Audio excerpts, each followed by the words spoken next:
agaknya antara finalis-finalis kini diumumkan tokoh nilam kebangsaan 2025 kategori sekolah rendah dianugerahkan kepada adik Sofia Zahra binti Muhammad An-Nazirul Faisal dari SK Patau wilayah Persekutuan Labuan. Tahniah diucapkan dari Sofia Zahra binti Muhammad An-Nazirul Faisal dari SK Patau wilayah Persekutuan Labuan Surah. Ya, ada air mata kegembiraan di situ ya, Syariman. Surah. Tahniah sekali lagi. Di mana dia? Adik Sofia Zahra. Adik Sofia. Tuan-tuan dan puan-puan, tepukan sekali lagi. Ini dia. Tokoh nilam kebangsaan sekolah rendah 2025. Sofia Zahra binti Muhammad An-Nazirul Faisal. Tuan-tuan hadirin, tokoh nilam akan membawa pula trofi CJ Mokam Cek wang tunai KPM RM1,000. Sofia Zahra binti Muhammad An-Nazirul Faisal dari SK Patau wilayah Persekutuan Labuan. Jauh terbang Kuzura. Tokoh nilam kategori sekolah menengah. Ayo sama-sama.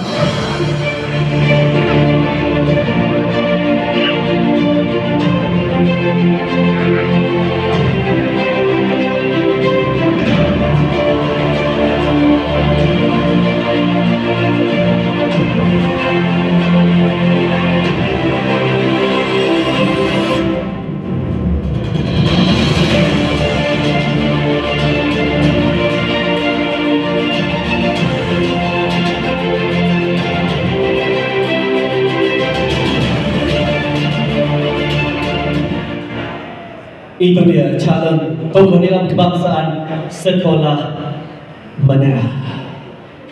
Baik, kita umumkan? Boleh ya? Tuan-tuan dan puan-puan, kita telah umumkan tadi tokoh nilam sekolah rendah. Kini tibalah masanya kita ketahui tokoh nilam kebangsaan sekolah menengah bakal menjadi milik negeri ke tersebut? Negeri, boleh? Kita sebut negeri dulu, boleh tak? Stand by. Dari tokoh nilam sekolah menengah dari negeri Terengganu SMK Sultan Omar Nur Syazwani binti Hasli.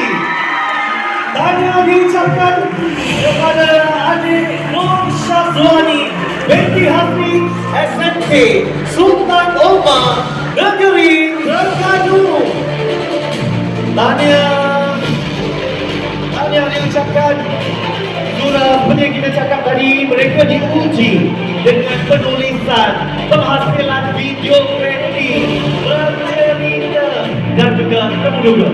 Wow, untuk mencari permata bagaikan menyelam ke lautan dalam. Itu dia. Sekali lagi kita umumkan tokoh nilam kebangsaan sekolah menengah adik Nur Syazwani binti Hasli dari SMK Sultan Omar Terengganu. Tahniah diucapkan. Trofi CJ Mokam Cek wang tunai KPM RM1,000 dan wang tunai keempat stars RM1,000.